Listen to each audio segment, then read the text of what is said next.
Hello everyone, this is Ren speaking. Welcome to my room. I hope you're well today. Today we're going to be focusing on the INTJ with still some references and cross-references to the INFJ, because we're going to be focusing on NI dominance and more specifically to the phenomenon known as alienation, existential alienation, a reality of both the INFJ and the INTJ.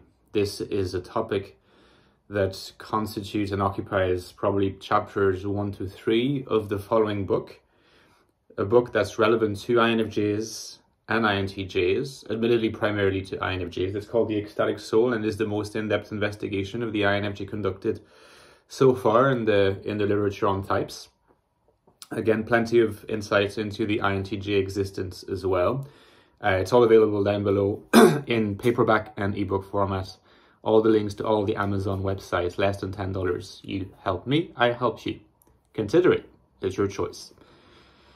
Now, what I want to discuss in this video is what makes INTJ alienation different from INFJ alienation. This difference is not rooted in the NI-SE axis, because at least on the surface, the NI-SE axis of the INTJ is exactly the same as that of the INFJ, just in the same way that the TI-FE axis of the INTP is the same as that of the ISTP, and so on and so forth. It is true that NI particularly is manifested in everyday practice slightly differently by the INTJ than it is by the INFJ. It has a different flavor, if you like. This is because cognitive functions are never really manifested on their own. They're always manifested as part of a grid that is constituted primarily by the function stack.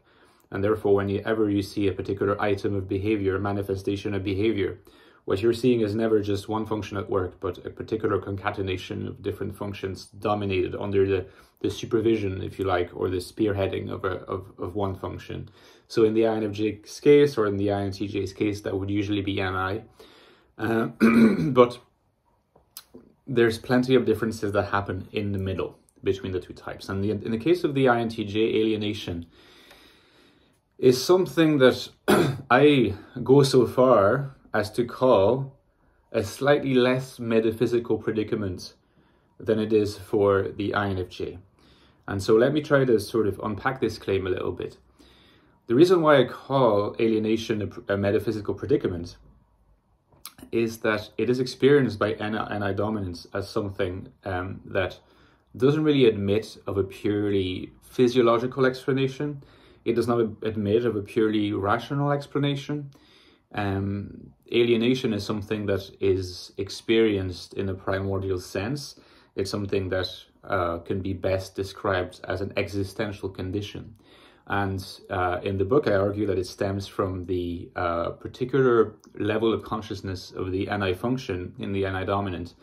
And it's the necessity of its collaborating with the SE function in its inferior position, and therefore in a less conscious function, because the net effect is that the gathering of information in the external world, which is performed by always by extroverted perception, so SE inferior by this case, is mostly unconscious, whereas the processing of introverted intuition, the patterning of the data collecting, is most conscious. So INTJs and INFJs arrive at particular conclusions regarding patterns that demand further exploration by use of the rational functions, F and T functions, that are somehow separated from the process of gathering data. The gathering of data is experienced as completely separate from the conclusions that are arrived afterwards by means of introverted intuition. And that alienation is experienced profoundly existentially and leads to this out-of-body, out-of-world experience, this feeling of always being at one step removed from the sort of close, fleshly reality of existence. And I've made a good few videos now about alienation for the INFJ. So in the case of the INTJ, what we're going to see is that the metaphysical predicament is a little bit less acute. It is nevertheless present, but it's a little bit less acute because the INTJ happens to be cognitively equipped to deal with alienation in a more direct and more independent fashion than INFJs are. So if you remember from my previous videos, what I explain is that the only way that the INFJ can deal with alienation, cope with alienation, eventually surpass alienation, is to engage other people, because the mustering of the auxiliary function of extroverted feeling allows the INFJ to collaborate with other people. The other people might not be aware that the discussion or the conversation or the interaction is a kind of collaboration, but it is for the INFJ. And it is in this way that they can recover the world. The INFJ can recover the world in its multifaceted different dimensions by first engaging their ability to interact with others socially. And this is how they recover their concept of subject, object, and world by the same token. The INTJ is more independent. The INTJ is less reliant on others to manage this process of de-alienation, which I sometimes call reasoning one's way out of alienation. The idea being that pretty much all the types except NI dominance are able to deal with alienation by not allowing alienation to happen. In other words, the resolution of whatever risk of alienation was present is dealt with already at the perceptual level. And it's dealt with at the perceptual level because the functions of extroverted gathering data in the external world, which connects the self to the external world, is non-inferior. The only exceptions are ISTJs and ISFJs, whose gathering function is inferior also, so SI dominance. However, I explain in the book, particularly in chapter 1 and part of chapter 2, that SI has a particular nature which allows for a replication of the external world in the internal psyche of the subject, which means that the SI dominant relates to their internal world in a way that is isomorphically similar to how the SE dominant relates to the external world, and they're able to refer to a world in this way. And the world is more static, which also might explain part of their conservativeness, but I don't have time to delve into this here. Let's just say that INTJs reason their way out of alienation, just like INFJs, in the sense that they cannot resolve alienation at the level of perception because their entire perceptual apparatus is steeped all the way through in alienation. And to reason your way out of alienation, you need to use your rational functions. What are the rational functions? Well, the rational functions are, in the case of the INTJ, FI and TE.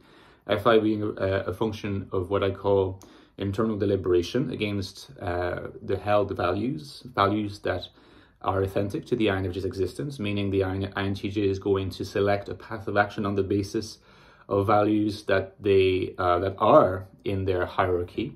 They will not act in such a way as to contradict those values. So that's the first element. And then following this in a logical chain of behavior, the process of extroverted judgment, which is TE for the INTJ, what I call the justificatory process. Sometimes I also call it the process of intention, where the INTJ sets the grounds that are required in the external world for action to justify the particular beliefs that they've come to espouse and to act upon those beliefs. Comes from perception, processed through rational functions into an actionable belief. Now, for the INTJ, therefore, the recovery of the world takes place through extroverted thinking, TE, rather than through extroverted feeling, FE. But notice something very interesting, and this is a distinction between two concepts of the word objective that are not differentiated at all in the literature. And in fact, I have been able to confirm that, at least so far as psychological types is concerned, Jung himself failed to establish that distinction. And in chapter 2 of this book, I try to figure out why he might have been guilty or not guilty of that oversight. Essentially, that's the distinction between a function that is properly objective, relating to the objective world, a world of objects by definition, and a function that is objective only in a negative sense, in the sense that it is not in the subject, but is nevertheless oriented not to objects, but to other subjects. In other words, a function that is not objective in the positive sense, in a literal sense, but intersubjective, and that's the social function of FE. FE is not oriented to objects, but to people. But people have their own subjectivities. In fact, they have their own unpredictable patterns of behavior, their moods, their egos, their own beliefs, people are slippery, which means that, you know, the INFJ again has a process of resolving alienation through people that is quite a protracted and long process.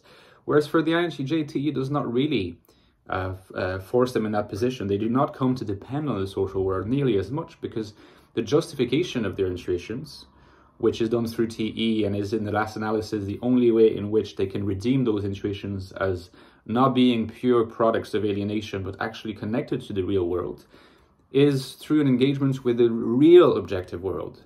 And that's the rational engagement that TE has, because unlike TE is oriented to objects, is oriented to the physical and material fabric of the world.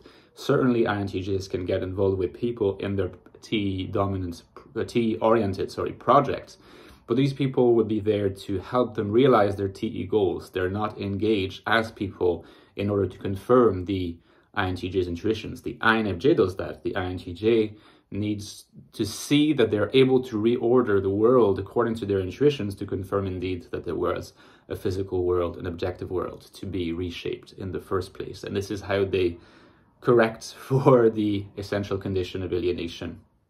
So it's a long process, it's steeped in the rational functions, cannot happen simply at the level of perception, but nevertheless, there is a little bit less of a predicament in the case of the INTJ, because they do not depend on the intersubjective to resolve alienation into world belonging, into world recovery. What they need is a world that is available objectively around them. And this is why INTJs are also less in need of being social and more tolerant of extended alone time, because all these reasons are always existentially motivated. If you enjoyed the video, consider leaving a comment, dropping a like, and subscribing.